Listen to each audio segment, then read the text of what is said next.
السلام عليكم ومرحبا بكم متابعيني الكرام. ان شاء الله تكونوا بخير وفي صحة جيدة. انا لاباس الحمد لله.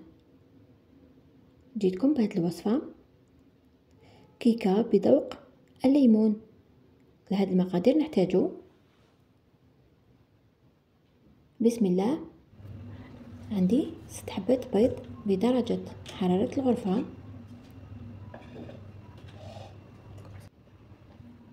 نحطهم في الغسيبيون ونضيف عليهم رشة الملح.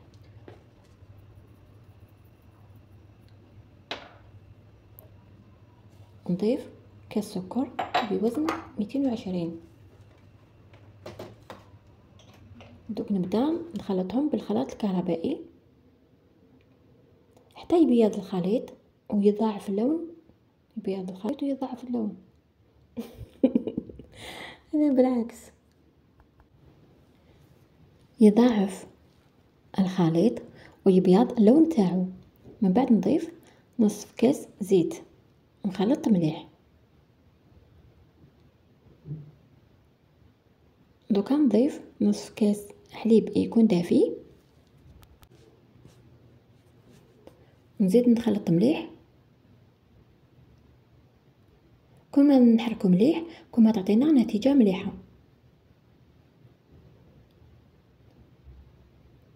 دوك خلاص نحي الباتور، نستعمل اليد.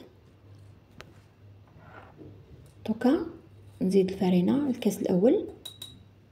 الفرينة كنت غربلتها من قبل، نزيد نعاود لها يعني باش يدخلها الهواء تعطينا نتيجة رائعة. نحركو غير باليد هكذا. نزيد نضيف الكاس الثاني،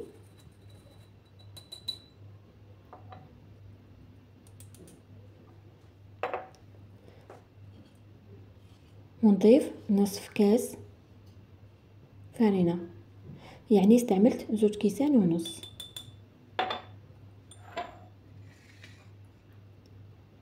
و2 اكياس خميرة الحلويات ومغرفة كبيرة لافاني. ونحرك هكذا باليد.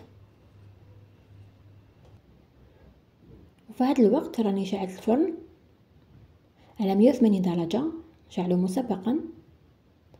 دوكا نجيب هذا المول فيه 30 على 40 سنتيمتر، ندهنه بالزيت او الزبدة ونرشو بالفرينة بهذه الطريقة.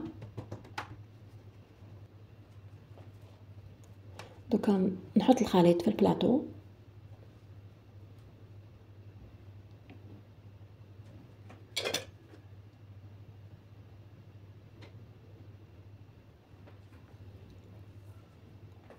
ونحطو يطيب. الوقت تاع طياب 15 دقيقة حتى نشوفوها تحمرت، تعطينا لون مصفر. نطفو عليها. من جهة نحضر كريمة شانتيي. عندي كاس ونص حليب بارد مع كاس ونص غبرة شانتيي. خلطهم جيدا بالخلاط الكهربائي.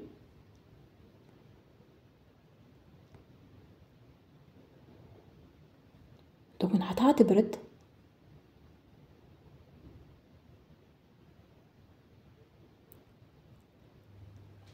وبعد ما طاب البسكوي ويبرد نشربو ب2 كيسان الحليب بارد.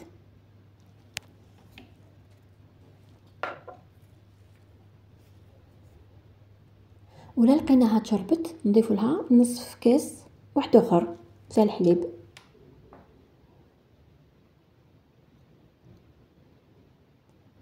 بعد ما بردت لا كريم شانتيي دوك نحطها فوق البسكوي، نطليها على كامل السطح ونخلي شويه للتزيين.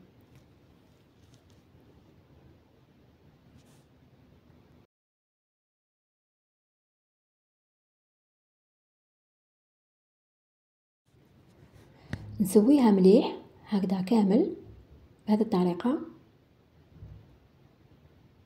باش تجينا رطبه، ونحطها في الفريجيدير تبرد. دوكا باش نحضر كريمه الليمون. عندي 2 حبات قارص او 3 على حسب الحجم تاع القارص. نعصرهم، نضيف لهم شويه ماء، ويعطونا 3 كيسان. 3 كيسان عصير ليمون مع كاس سكر و2 حبات بيض. نحطهم هكذا في الكاسرونه. وانا كي لقيت اللون جاني بزاف كلاغ ضفت له الكركم، يعني ما حبيتش نضيف الملون. الكركم حاجه طبيعيه، وكنت كثرت شويه اللون، من الاحسن يجي كلاغ.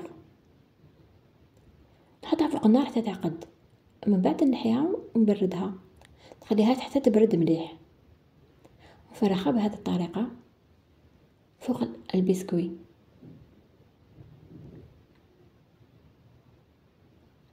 انا هذه الطريقه اللي نخدم بها، كل واحد كيفاش تجيه سهله.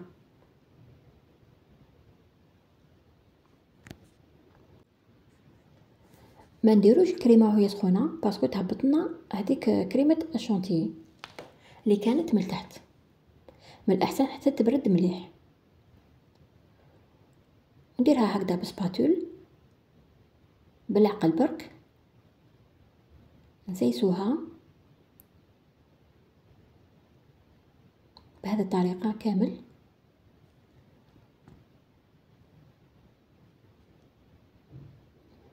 حتى نكملها كامل.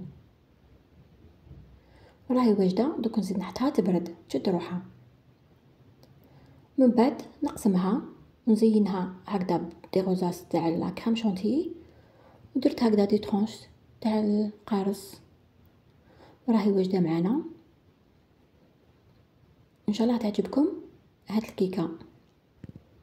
اللي اول مره يزور القناه يفعل زر الجرس باش يلحقكم كل جديد. وهذا هو الفيديو تاع اليوم، خليكم على خير.